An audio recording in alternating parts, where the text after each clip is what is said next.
Well, this is August 13th, 2018. It's going on about 6 o'clock.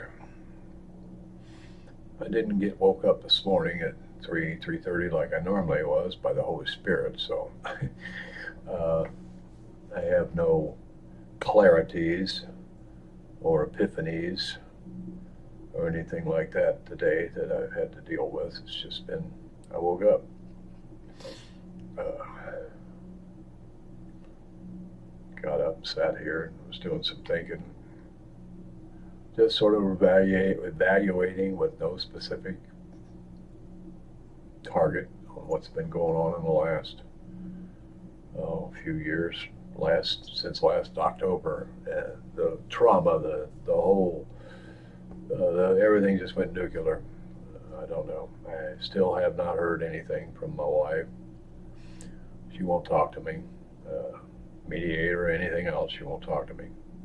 I can't get neighbors to talk to me, relatives to talk to me. People have got me on block, or if they do by chance not realize it's me, once they find out it's me, they've got to go. They got nothing to say. One neighbor's told me, said she told me she doesn't want you to know anything, doesn't want us to tell you anything. And I said, us? And he says, well, I've got to go. I got people here. That's the end of that. So it's been 10 months now. Uh, I've always said she gets what she wants when she wants it. I did not realize she wanted me out of the picture, even though there have been some situations in the past that have been very questionable, and I was wondering if she was trying to put me out of the picture. Still have a hard time getting my head wrapped around the fact that she may have been over medicating me, either A, to get me to go to extremes, B, have me depart, if you know what I mean. Doggone near did in 2011. After doing 1,000 milligrams, approximately a hit at least 10 times a day uh, or more, I ended up in the hospital. As they say, once you're out of the forest, you can see the trees, but you can't see them while you're in the forest.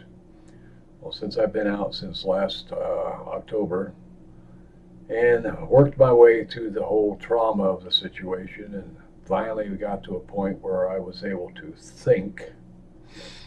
Uh,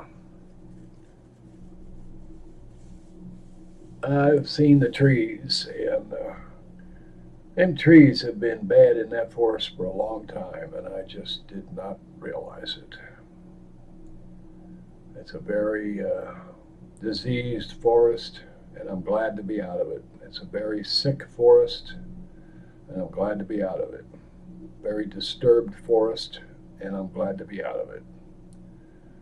A forest that's used a lot of deception and a lot of lies while I was in there about what I suspected I might be seeing, but I was told otherwise.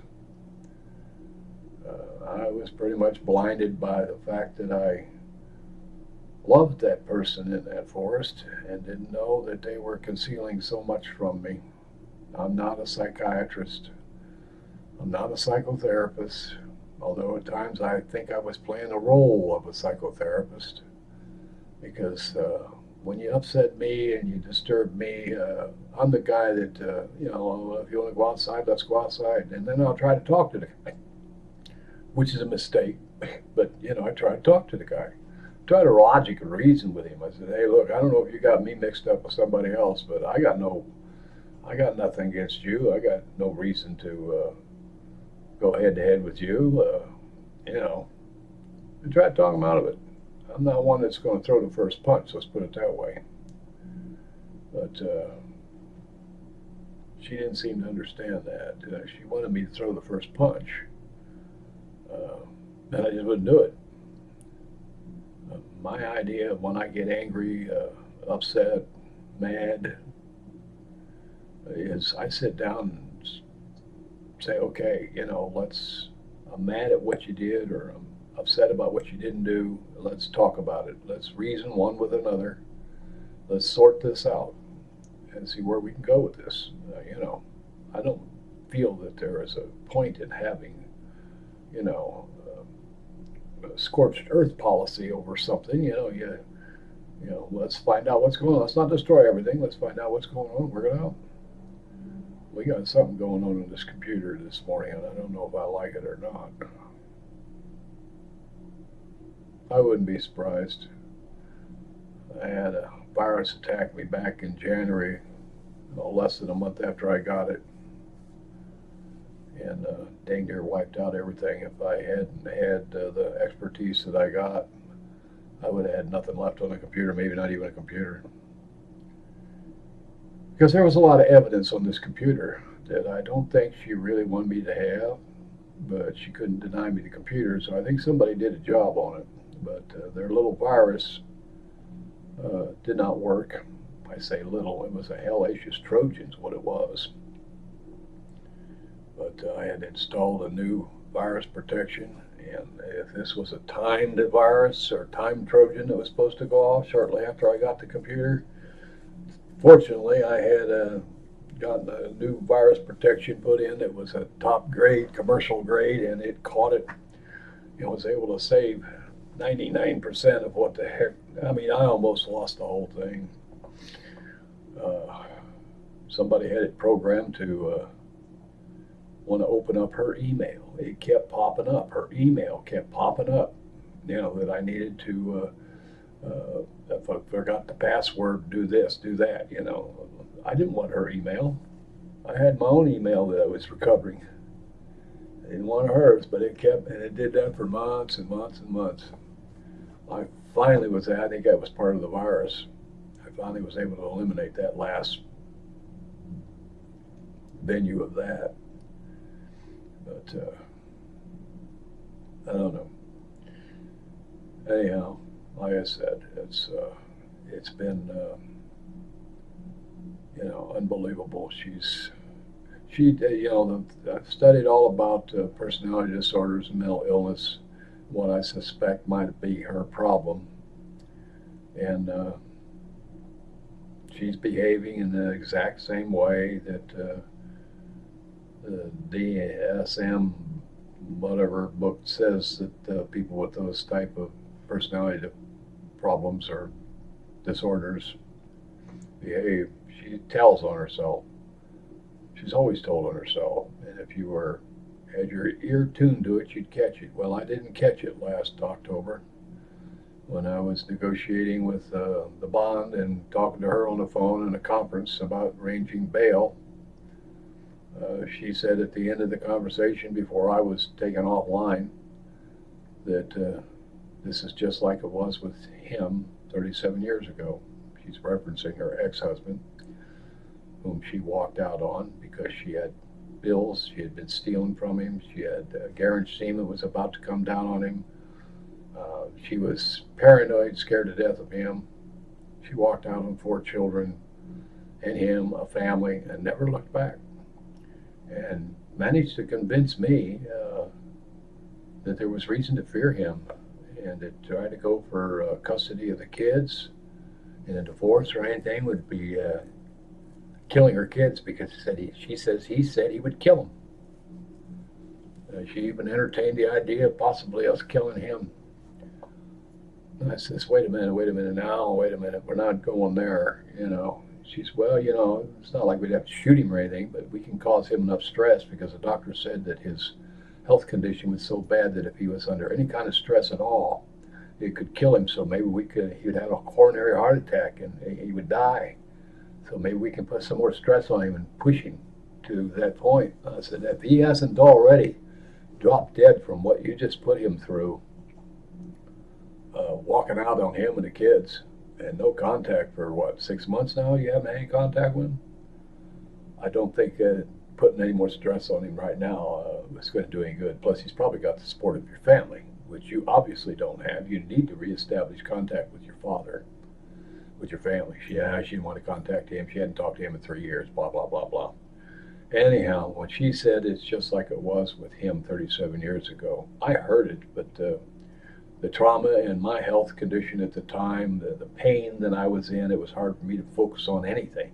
Of course, I was made to focus on what was taking place, but I didn't know what the hell to do about it. I'm going along to get along. I'm suffering PTSD due to a pacemaker that's on recall since August. Nobody wanted to listen to me about it, not even my cardiologist. I went and stopped in his office after I'd heard about it, and he said, "Don't worry about it." I said, "Well, I'm not worried about it. That's why I'm here. I'm trying to be proactive on this."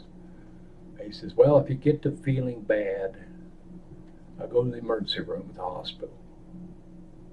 I said, "Well, St. Jude told me I should contact you immediately." And I says, "That's why I didn't get an appointment. I just stopped in today to talk to you, see what I find out what I need to do." She says, "Don't worry about it. If you get to feeling bad, just go to the emergency room." And he turned around and walked away.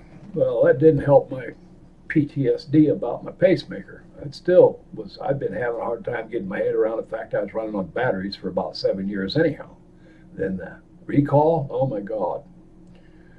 So anyhow, there's a number of things, like I say, it's a perfect storm. There were a number of things added to this situation that she seemed to be promoting. There was no empathy, no sympathy from her. Once you're out of the forest, you can see the trees. When you're in that forest, believe me, and they say that love is blind, so be careful what you do at the garden gate because the neighbors ain't. Well, I was blinded by the trauma bonding that she did with me. I was blinded by the love bombing she was doing to me in the first years. She pretty well took control of me. And I hate to say this, but there's a point where, in the early days, I went to church with my landlord. She went bowling. She only get involved in that. Well, in time, I sort of turned away from the Lord myself. I'd watch some things on TV early in the morning before she'd get up, because I was always an early riser. Religious programs with some preachers. Watch this one old fellow out of Arkansas, the Shepherd's Chapel, every morning before she'd get up. That's how I started my day, but I couldn't discuss that with her. Just had to sort of put that in the background, and eventually, when you're in the forest, you can't see the trees. I've been out of this forest now since last October, and I have seen the trees. It's a very, very sick forest, and I'm glad to be out of it.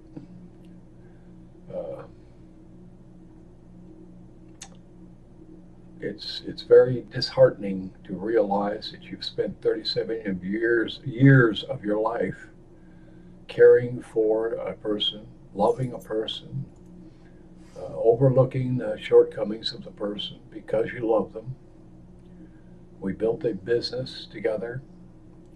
I expanded the business for the purpose of putting it in a position where we would not have to be working every day, that we could be assigning and provide employment for other people. Eventually, maybe sell the business and go into retirement, or lease it and go into retirement, or, anyhow, we wouldn't have to be doing the day-to-day work. But I put all the stuff into place, positioned everything for that. But she did not seem to want that. She did not want attention on anyone but her. A person, a place, or a thing that would take the attention away from her, she quickly eliminated. And it definitely wouldn't succeed if it was something that was going to take the attention away from her. So bottom line is, she's a covert narcissist that I think became overt at some point because she didn't care. It's just, mental illness is a terrible, terrible thing. It destroys the individual that has it. It destroys those who are around it, that's close around it. It destroys businesses. It has actually destroyed nations if you look at history. Yes, I'm a history buff. Nations have been destroyed by people who suffered severe mental illness. Well, she's got some problems, and I did not realize that her medications, her health issues that were becoming a problem too, as well as mine. The two of them combined basically created a perfect storm, and I think she lost it. I think at one time before, like I said, in a previous relationship with a husband and 4 children and a family, I think she sort of lost it there. I don't know what happened there, but I didn't know her. I wasn't aware. But when she said this is just like it was with him 37 years ago, she told on herself. Now that I've had time to think about it, been out of the forest, yeah, she told on herself big time. I did some investigation here and found out that, hey, there's bills that were not being paid that she was concealing from me, just like she did with him. There was other things going on, just like there was with him, that she was not communicating with me about. I got a feeling that she was abusing her prescription medications. She was definitely abusing me when my pain was so severe that I was willing to accept anything. She started abusing me with the same pain medications. And I think some of those pain medications were not prescribed for her by the doctor. And she was getting those from another source. And I think she started giving those to me too. Because after everything blew up and I was forcibly removed from my home, my wife, my pets, my business, my life, I did not realize I was going through withdrawal to drugs that I didn't know anything about.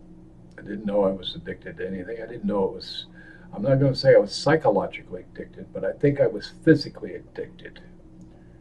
Because the withdrawal was more of a physical withdrawal than it was a psychological withdrawal. My body just could not handle food. Sleep was impossible. Now, some of this was due to the trauma of the situation, I'm sure, but I lost 35 pounds in a 3-week period. And then I lost another 10 pounds while I was in the hospital, so I'm up to 45 pounds. Then I went into a mental hospital. I voluntarily, to me, I'm proud of saying this. I voluntarily figured, I may need some additional counseling because of the trauma of this whole situation. It's just got me really messed up. So I figured, well, I'll go into this. I'll probably get some counseling, and I can talk to somebody about what's going on. Well, I didn't know anything about psychiatric hospitals. So nobody talks to anybody. They just give you stuff, put you to sleep, and assign you to a room and feed you, and that's about it. Anyhow, I was supposed to have been there for 7 to 10 days because I self-admitted. If you've got real good insurance, don't self-admit. They'll keep you longer. They kept me an extra week, which didn't look good. And I read the conditions on the wall, the patient's rights. I had the right to refuse beyond 10 days because I'd self-admitted. But it also said that the doctor could get a court order to keep you longer if he felt the need was there. Well, apparently they felt the need, or they weren't going to say, well, we're just keeping him because he's got good insurance. They came up with something which would have not looked good from my case. They may have came up with that anyhow. I don't know, in case I did try to contest it. They kept me an extra week because I had good insurance. It's not because I needed to be there an extra week. The doctor would say I needed to be there, but they're not going to say this because he had good insurance.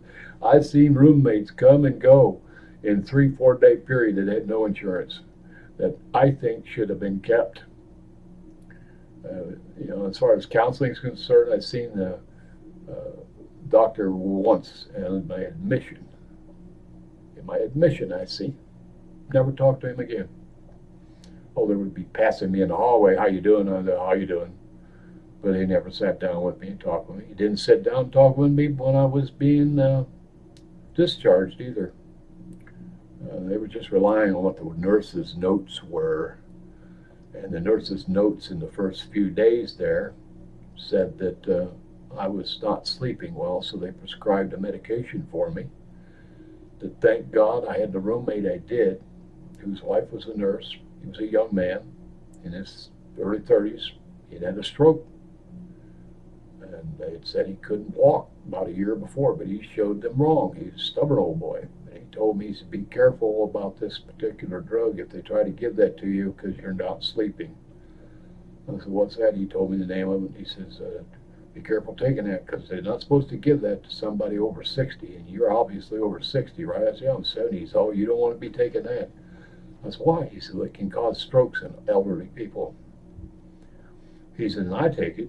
He says, but I've already had a stroke. What more can they do with me?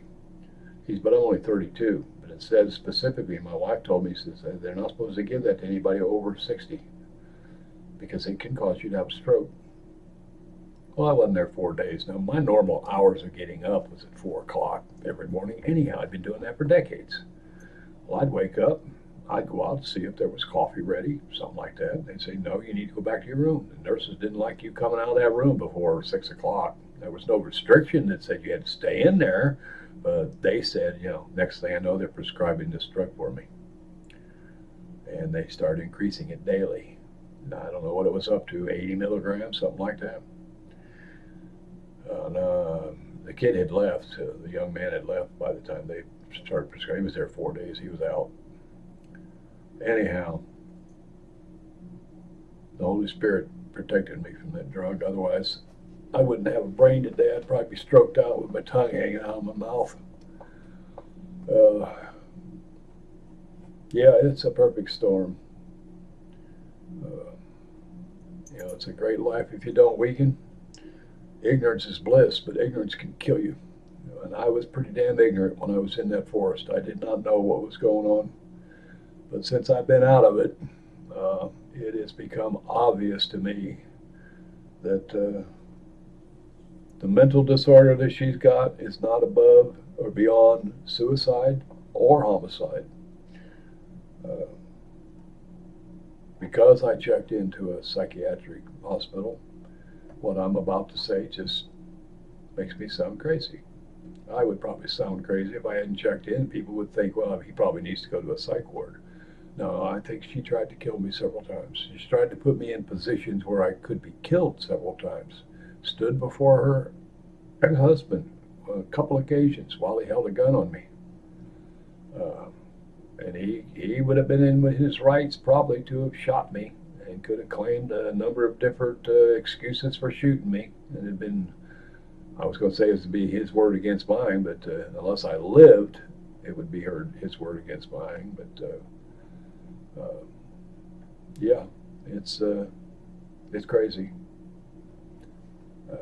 They say a mentally ill person will affect, or they used to say this, can affect 4 other people that are close to them. Well, she definitely has affected me. Here I am, 71 years old. I'm doing better now than what I was while I was in that toxic environment, that forest. I couldn't breathe. I couldn't hardly walk. I had migraine headaches. I don't know what the hell was going on, but after I got put out of there and went through withdrawal, which is no fun, I did that basically on my own for the first 2 weeks. Lost, like I said, 35 pounds in 3 weeks. Back to the psychiatric hospital, I lost another 35 pounds there. In all, I've lost about 100 pounds over a period of 6 months. 70 of it was within the first 6 weeks. Got 35 pounds in 3 weeks, and then another 3 weeks, another 35 pounds. Really unbelievable, isn't it? I lost the weight in the psychiatric hospital because I can't eat dairy and I can't eat eggs, and that's all they seem to have on their menu. They would not send up anything that was free of that. So I ate the vegetables. I didn't eat anything else. So I lost the weight there. 3 weeks I lost another 30 pounds, 35 pounds. But since I've been out of that forest and could see the trees, like I said, that forest was a very sick forest. A very dangerous forest. especially when the person who's that forest belongs to decides they don't want you anymore. They don't want you in their forest anymore. And no matter what you've created in that forest, no matter what you've bought into that forest, they just automatically figure it's all theirs.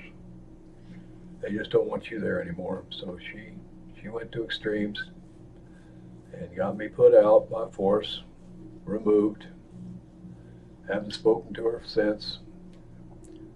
But when she said it's just like it was 37 years ago with him, uh, I've been doing a lot of thinking on that, and she's right. She made it. In her mind, it was just like it was 37 years ago with him. She was afraid he was going to discover that his wages were going to be guaranteed, because she wouldn't tell him about the notices she was getting. She was stealing money from him, claiming she didn't. There were other things going on. She was in the process of a couple of affairs while she was with him in that last year. I didn't realize that at the time either. I thought I was just being a friend. After that all blew up, she did more than make me a friend. She made me almost a co-conspirator in her desire for him to die. I just wouldn't go that route. He had some illnesses. I mean, she left 4 kids and a sick husband and a family and never looked back. She love bombed the hell out of me. She trauma bonded with me. I got sucked into that dark forest and didn't even realize it. Got lost. Why didn't I leave? Somebody said to me once. I said, hell, I didn't know I was lost and I didn't know my way out. Well, when she got done with me, after she was started abusing me, and I'd taken it as long as I could. I mean, I took it for years, decades, but it got worse in the last several years since I had my first pacemaker put in. It got worse because I think I had my eyes opened after I had that pacemaker put in. I think I began to get a little idea that the forest was not a good place to be. And she may have been aware of that too, so she decided rather than be exposed, it was better to just get me put out or kill me. But she tried to do that, I believe. But now I sound like a psych patient. I know what I know. I'm out of that forest. I'm in the process of petitioning for divorce. It's been 10 months. I cared for that woman, protected that woman, watched over that woman, helped that woman the best I could for 37 years. Tried to get that woman to do the right thing about her children a number of times. She just would not do it. We were friends for the first 5 years. We weren't a couple. We were friends. Oh, she represented us as a couple, but I was more a friend than a couple. I won't say we lived as sister and brother, but I was more a friend than anything else. I tried to talk her into going back to her husband several times for the sake of her children. She wouldn't do it. When I tried to force it one time, she ran. That became sort of a modus operandi with her. When I would discuss something that she felt that I was going to pursue and she didn't want to, she would run. I mean, physically run. She left me several times. Went to a spouse abuse center once, went and spent the weekend with a couple of guys at work that worked with her. She went a couple of gay guys, as a matter of fact. They were gay. I spent the weekend with them. I always went out and found her and retrieved her. I learned in a period of time that you can't make this woman do anything she don't want to do, or you're going to have a problem. She's going to run. So I backed off of that stuff. Well, I don't know what's happened in the last 7 years since I had my pacemaker, but the whole pacemaker thing 7 years ago is very suspicious. I mean, 1,000 milligrams of naproxen. That she had 500 milligram pills for her back that she was taking for her back. A big bottle. I mean, it was a big bottle. And she started giving me some of those. I was doing probably 1,000 milligrams a hit, 2 tablets. at least 10, 12 times a day. For 7 days, I ended up in the hospital with heart failure. My heart wouldn't keep beating. They had to put a pacemaker in me to keep it going. It would just start dropping down to 30, 20. I was at 22 beats a minute when they came in the room and just could not believe I was still conscious. They explained to me what was going on, what they needed to do. I mean, I don't know if they was waiting for me to have a heart attack, pass out, or what, but they took me to surgery. Thank God I didn't have any heart attack. At least that I know of. They didn't tell me I did. I just had what they call bradycardia. My heart had no limit on the bottom limit. It just would slow down as I relaxed, and it would just keep slowing down. I mean, I'm still thinking logically at 22 beats a minute. The nurse was just sort of amazed at that. She said, well, he's competent. She asked me the questions to see if I was competent. They told me what they needed to do. I said, proceed. I'm here. I'm yours. Do what you got to do.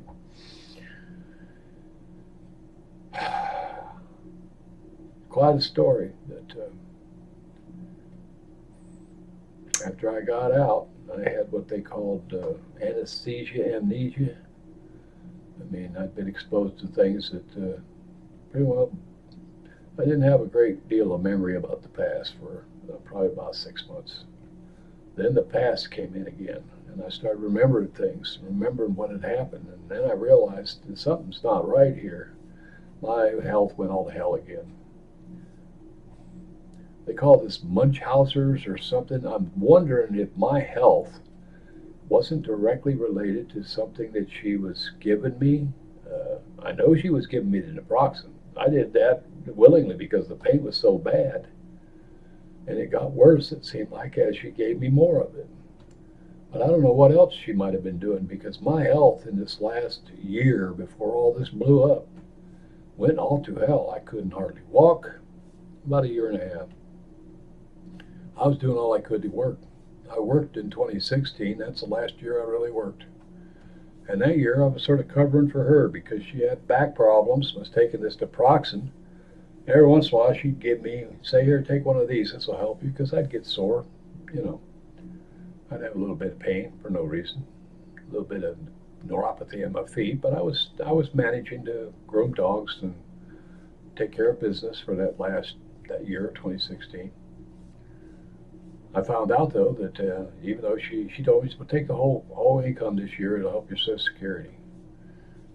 I said, well, I just don't understand. We've always went 50-50. And she said, well, we did 2/3 with you last year and 1/3 for me. So just this year, just take the whole thing. Well, I find out now, down the line, last month, my Social Security check was hit because they're taking out $160 because she didn't pay the quarterly taxes in 2016 in the last quarter. I don't know if she forgot that, did it on purpose or what, but letters were sent out by the IRS, they tell me, but they sent them to the house, not to me here. So she knew about it and wouldn't even communicate that to me or even forward the letters on to me. I don't understand that. So it's a perfect storm, and I'm the one that got caught in it. And she was the one fanning the flames.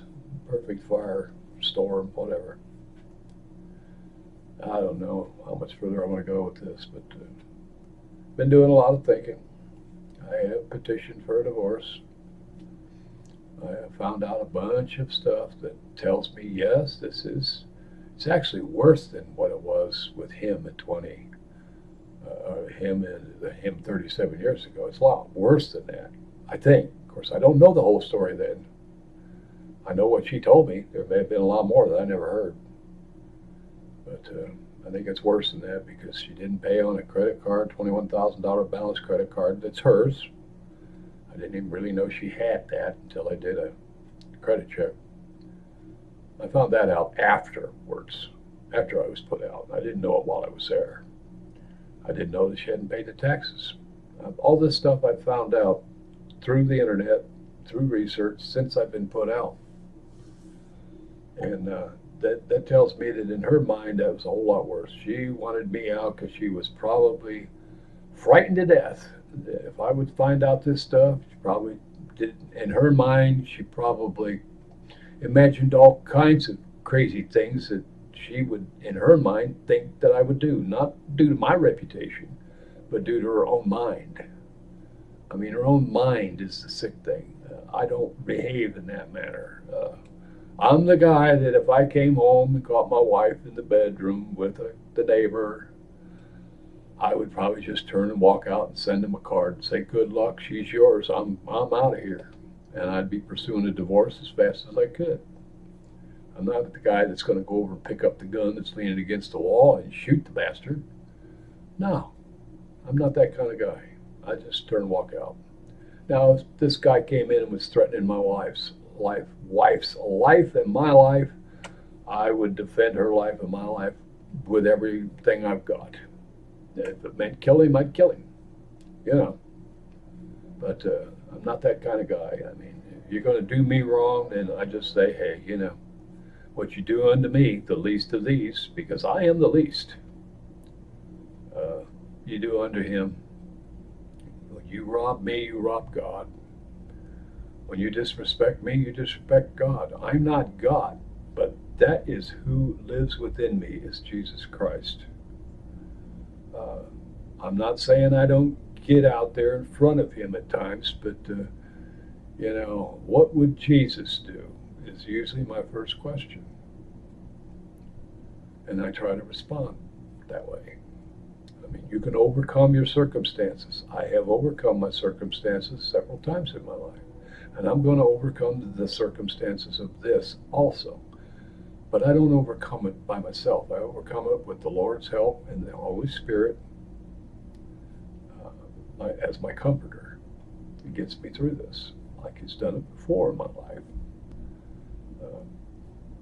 I've been through trials and tribulations before. This is a doozy, though. 37 years with a person, caring about them,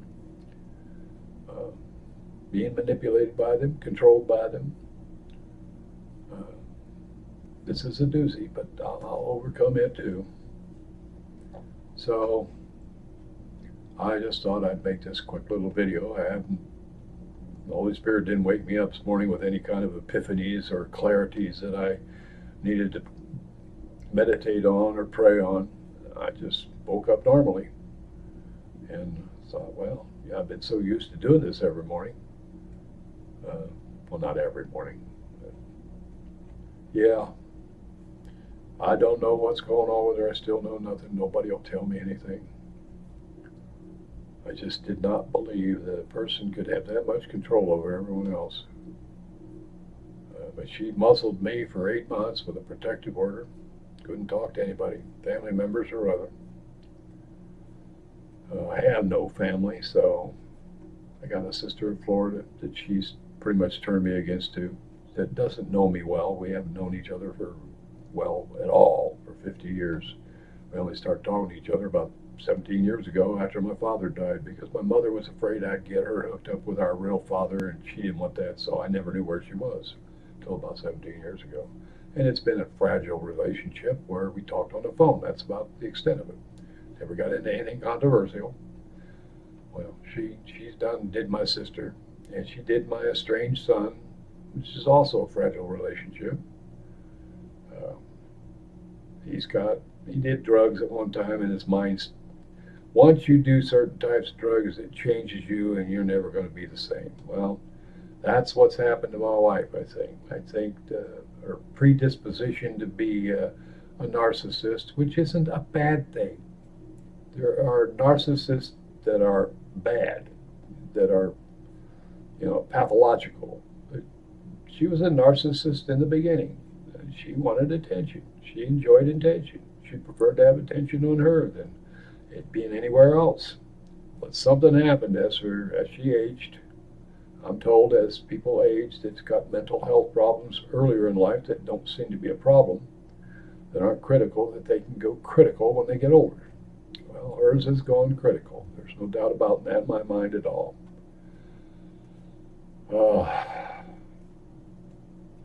So, you know, I've heard a number of things that she's had colon cancer, part of her colon removed. I don't know if it's gone beyond her colon. Tried to talk to one individual she said, well, I think you know what's going on. And I said, no, I don't. I really don't know what's going on at all. Nobody's told me anything, and I don't know what to even think. I said, I can't believe she's got a boyfriend, although I suspect that. Maybe. I don't know. I don't know why she's changed, why her behavior is this way. Back then, I didn't know about these things I've researched now. She said, well, I think deep down inside you know, and I don't know what the hell she's talking about. Deep down inside, I know. I think deep down inside you know, deep down inside. Well, deep down inside, I don't know nothing. I'm not one that likes to give in to vain. I need data, facts. The only thing in my life that I've ever accepted that I did not have proof and knowledge about was God and His Son, Jesus Christ. That I accept out of faith. But anything else, I got to see the footprint. Now show me the shoe. Show me the foot that was in the shoe. Then I may believe that that's actually a footprint from something. That's the way I am. I'm just not that kind of guy that I'm going to, oh, wait a minute. I bought her stuff, didn't I? She sucked me in the beginning. I bought into that, believed every damn thing she said. But then, she's good at it. So, I don't know. It's very depressing. Very depressing. It's very traumatic. I don't know if she trauma bonded with somebody else as a result of what she has done. But she wanted this. I think that's the only way she felt that she was going to be safe is if she had me put out. So I don't know. My alarm's going off on my computer. So I guess I'll shut that down. It's going on 7 a.m. I've been on here for 40 minutes. I guess I'll wrap this up, and then I'll probably take a look at this video later, tomorrow, or the next day, or next week, and then I'll eliminate it, delete it like I've done all the others. It's been my form of therapy, because you can't get any therapy out of a therapist. This guy's an idiot. First time I met him, he said, you need to divorce your wife. You need to get a divorce. After about 10 sessions with him, I find out he's been married 5 times and divorced 5 times. And he's advising me he was going to be our marriage counselor. Because that's why I went to him, set up the appointment we were supposed to go to before she set me up and threw me out. Had me forcefully taken out. She didn't throw me out. She had me forcefully removed by the police with a bunch of lies and crap. And in the state of mind I was in due to the medications that she had been overdosing me on, I didn't know what was going on. I spent 3 weeks, like I said, withdrawal. Never got to tell my story though, and I think that's very interesting. I've said it on other videos. I'll say it again here before I shut this out. I'm very disappointed in the justice system. I guess I'm a victim of TV. I thought the justice system operated differently, but I never had a chance to sit down or talk to a judge, give a testimony or anything. Judgment was made, and that was it. Her lies, they accepted. They offered me a plea bargain with 2 other options, and my lawyer's telling me, I think you need to read the police report. I think maybe you should have had me read that police report before I ever came into this courthouse. And then he's negotiating with me about what he thinks. He wants to know what I think. He's not even giving me advice on which I should take. He wants to know what I want to do. He's not a defense attorney. He used to be an assistant DA, and I can believe that. He was more interested in me being prosecuted than me. No, it's all been a perfect storm. I've got nothing for the justice system based upon my short contact with it. I don't believe in it anymore. Law enforcement, I mean, I've seen it for years. I mean, there's such a demand for people in different occupations, labor, professions, that they're willing to take anybody nowadays. And police officers don't have to have much training. I mean, come on. You know, their only job is to enforce the law. And that's all they did was they listened to what she said and they acted upon that. They got a got a arrest warrant. Boom. I never even got advised of my rights. I never got a chance to tell my side of the story. I accepted the plea bargain just to be done with it so the protective order would be off in hopes that then maybe her and I would be able to talk with one another. Work this out. No, she hasn't talked to me. She won't talk to me. She refuses to talk to me. My attorney, divorce attorney, tells me that for my own financial welfare, well-being, I need to file for a divorce because if she's ill and she's got problems, expenses, medical expenses could put a lien against the estate. And I'd be screwed if they haven't done that already. We don't know. They're in a discovery mode right now on the petition for the divorce. I may find out that there's already liens against the house, the business, and every damn thing else. I don't know. I don't know if she still had insurance. Don't know. I know she stopped paying taxes on the house. She paid no taxes on the business property. She didn't pay, I don't know if she paid state taxes. I don't know. I know nothing. So I may find out in this discovery that I've got nothing except a possible divorce. And the only thing I'll get out of it is I'll be separated from her, but it's too late on all the other. Who knows? My defense attorney was telling me, you need to get a divorce. You need to get a divorce. She tells me she would divorce you, but she can't afford it. You need to get a divorce. He's my defense attorney. And I think you should have been worried more about my defense, asshole. And as far as I'm concerned, yeah, you are an asshole. You had 2 contacts with me.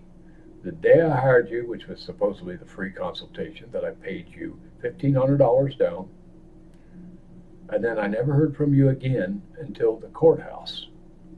And you talked with me about my case and the negotiation with the judge about the 3 options I had. Which one do you want to take? In the hallway. I talked with the judge only after I'd accepted the plea bargain, and he asked me a couple of questions to see if I was competent, and then had me sign papers. The only other times you contacted me was to let me know I could get my service dog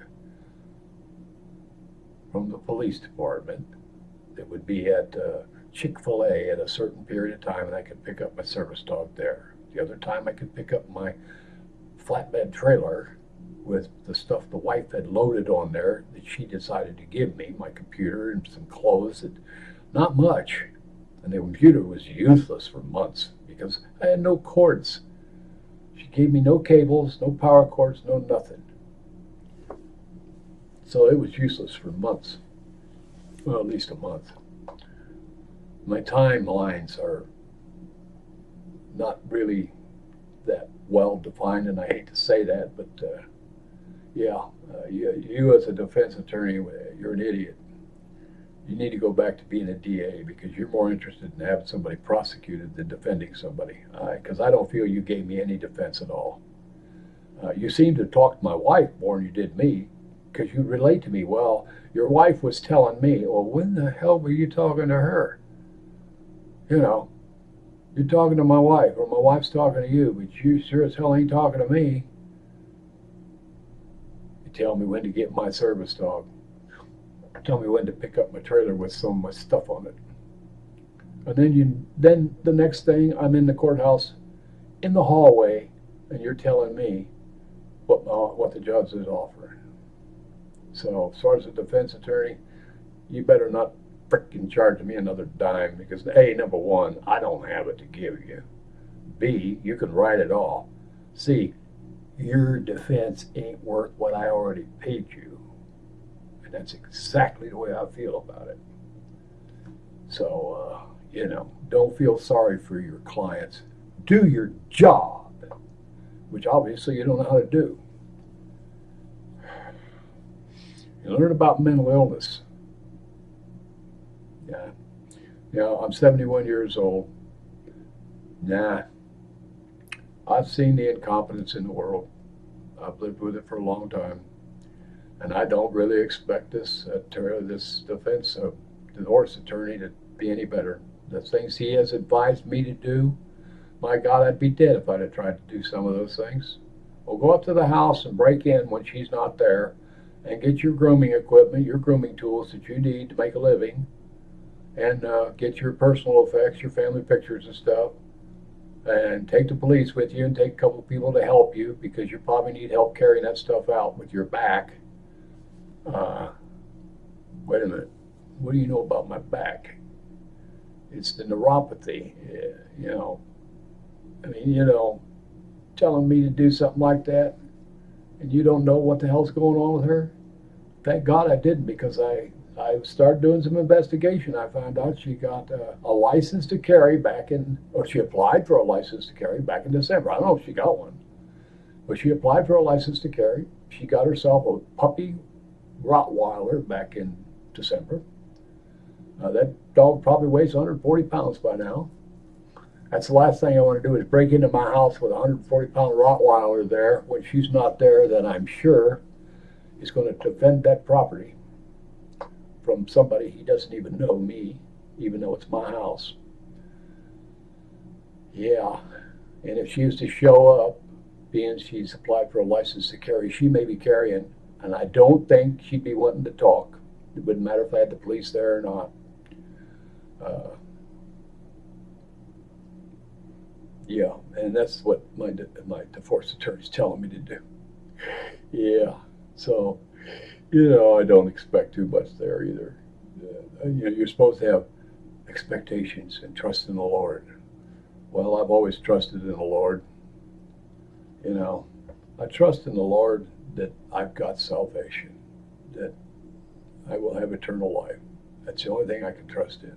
It's not interfering in people's day-to-day lives. And this whole bullcrap about giving you the desires of your heart, let's face it, there's a lot of books in the Bible that should have gone into the Bible that were not put there. It would probably have given, this feel-good religious bullcrap. The truth of it is what it is. I don't know. Anyhow, now I'm up to 50 minutes, but after this going on 10 months, be going on 11 here shortly.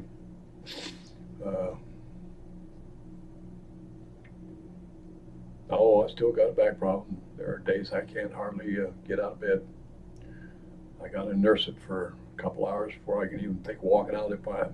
And thank God I got my service dog, because there's a motivation there to move. Take her out for a walk. A few times she's had to wait a while. She's such a good dog. She doesn't go on the floor, never going on the floor. She won't do it. So out of compassion for her, empathy for her, sympathy for her, I struggle with it.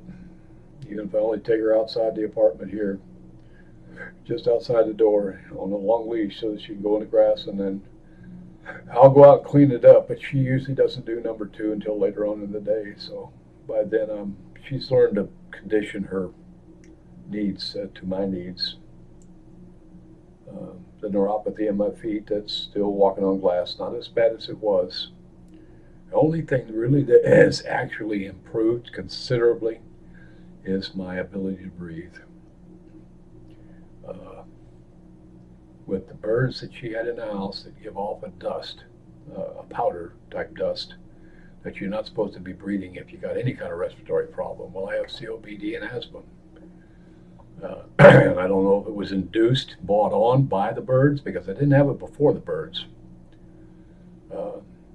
Since I've been out of that toxic air environment, I've been able to breathe a whole lot better than what I was. I moved the birds out on the porch, remodeled the porch at one time, figuring I'd put them out there when I found out about the powder. And that way it'd be somewhat protected. I bought probably about $700 worth of air filters. One for the porch where the birds were, because other birds aren't even supposed to be around those birds. African greys that give off this powder, it can affect the other birds also that aren't powder type birds. And I don't know about the two birds I rescued that didn't have powder. they were my babies, and I miss them a lot because I saved the one's life, and the other one, I helped it through depression. Something about me got it out of its depressed state. The other one was a little macaw, mini macaw, that macaws can hold a grudge, and unfortunately his elderly owners had passed away, and he was nothing but mad. He had a grudge against human beings, period. Anybody he felt that had taken those people away from him, he would attack. But he didn't do that to me. First time I met him in the pet shop, he came out and seen me, started talking to me. Second time I went back, came out again, started talking to me. I said something to the pet owner of the shop, pet shop owner, and she said, no. She said, nobody can handle him. That's why his cage is built. We can't even get in there to clean his cage. We don't know what we're going to do with him. That's why he's talking to me, and she said, oh, I don't believe that. So she watched. I went back there with my dog in my hands, my service dog. And the bird's talking to me, calling me Grandpa. She says, I'll sell him to you if you want him. She says, but understand, you can't bring him back. I said, okay. So I got him real cheap. Real cheap. I mean, practically a giveaway compared to what those birds normally run for. Him and I got along fine. I saved his life. But I don't know what's happened to him since I was put out 10 months ago. I don't know what happened to either one of them birds. If she put them out on that porch with the other birds, they probably aren't doing too well with the powder, because other birds are not supposed to be around it. I tried to convey this message to her and tell her that's why I'm moving them to the porch, because we can't have them in the house here. I even hung curtains up to try to keep the birds from flying in, because she wanted the door left open for fear that they might get cold or they might get too hot out there. So I put a curtain up so they wouldn't come in, but she'd keep the curtain tied back so they'd fly in the living room. The powder came in anyhow. There were times everything was coated. I had to clean my computer every 2 weeks because of the powder. I put filters on my computer and the filters would be clogged. So imagine what it was doing to my lungs. But that area of my health has improved tremendously. I still have a bit of a problem breathing due to my diaphragm. It at times doesn't want to operate the way it's supposed to. I find myself breathing too shallow. I'm not breathing deep enough and not breathing fast enough, especially when I'm sitting and relaxed. My breathing will just become too shallow. They pointed that out to me in the hospital several times. When I was in there the last time, and when I was in there in 2013 for a gallbladder problem, they'd say, you need to breathe deeper, because my little thing on your finger here that they put on it was reading too low. They said, take some deep breaths. I said, I don't want to record this. And I was on oxygen at the time. I wasn't breathing enough to even benefit from the oxygen I was on. So at times I still have a little problem there, but the asthma, the COPD, I don't seem to be having a problem there. As long as I'm breathing deep enough and fast enough, I'm doing okay. When I'm not, my little service dog, she seems to know that, and she gets right up in my face. It took me a while to figure it out. That's when I was still at home. She'll get right up in my face. It took me a while to figure it out, but she's telling me that I'm not breathing deep enough. I'm breathing too shallow. Short little shallow breaths that aren't fast. They're still slow. Maybe only doing 20 breaths a minute, but they're too shallow to be benefiting anything from the oxygen I was even on. So she knows that, brings my attention to that, and I try to correct it, because I'm not aware of it. I'm just not aware that I'm not breathing deep enough. I'm just breathing too shallow. Something to do with the nerve that runs the heart, that keeps it from slowing down. It's the same nerve that runs your diaphragm that causes you to breathe and inhale deep and speed up your breathing when you need it. Well, at times that's not working well. And it's not too often, but at times. The doctor told me that if it got worse, then they'd have to put a pacemaker in me for my diaphragm. And I said, I thought pacemakers were for the heart. He said, no, they use pacemakers for a lot of things now. And they can put a pacemaker in you that will make certain that your diaphragm gets the stimulation it needs to keep you breathing deep enough for you not to be suffering deprivation, oxygen deprivation. So far I haven't had to do that, but my breathing's a lot better since I got out of that toxic environment. Love those little birdies. I like the ones that gave the powder off. They were smart birds, African grays, very smart. They got the intelligence of a 5-year-old. But the powder, they're just not birds you should have in the house. Anybody that's thinking about getting one of them, even if you don't have a respiratory problem, you can develop one. It's called bird lung. But I'm doing better on that. I don't know what the future holds for me. I have no idea.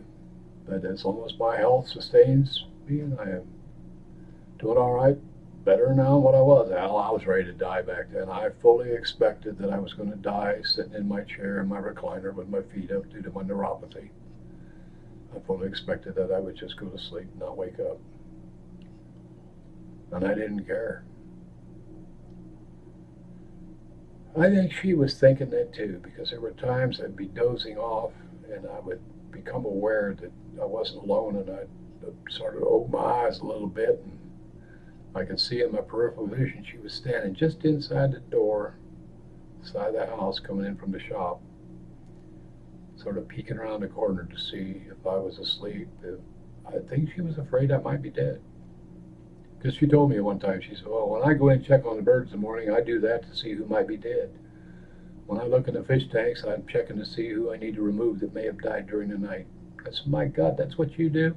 I think she was doing the same thing to me. Why she felt that way, I don't know. Maybe she knew something I didn't. Maybe she was doing something I didn't know about. Too much medications of this kind or that kind. I mean, I've since found out that the naproxen that she was giving me back in 2011 before I had the pacemaker put in, of 10 to 12,000 milligrams a day. Yeah, 10 to 12,000. 100 milligrams, 500 milligrams per pill. Okay, that's 1,000. She was giving me 2 pills at a time, at least 10, 12 times a day. For 7 days, I damn near died. I think I did. Yeah. Now I've been on here an hour now. I need to shut this down. I'll review it later. And I don't know what I'll do with it. But I feel a need to tell my side of the story because I was never allowed to tell it in court. I was never really allowed to tell it where it mattered that could get her help. I'd hoped that the marriage counseling would open up, and that she did not want that, and I think that's what stimulated her to make the allegations and tell the lies so that she wouldn't have to go to therapy, because I think she was afraid that therapy might expose her. All right, we're done here.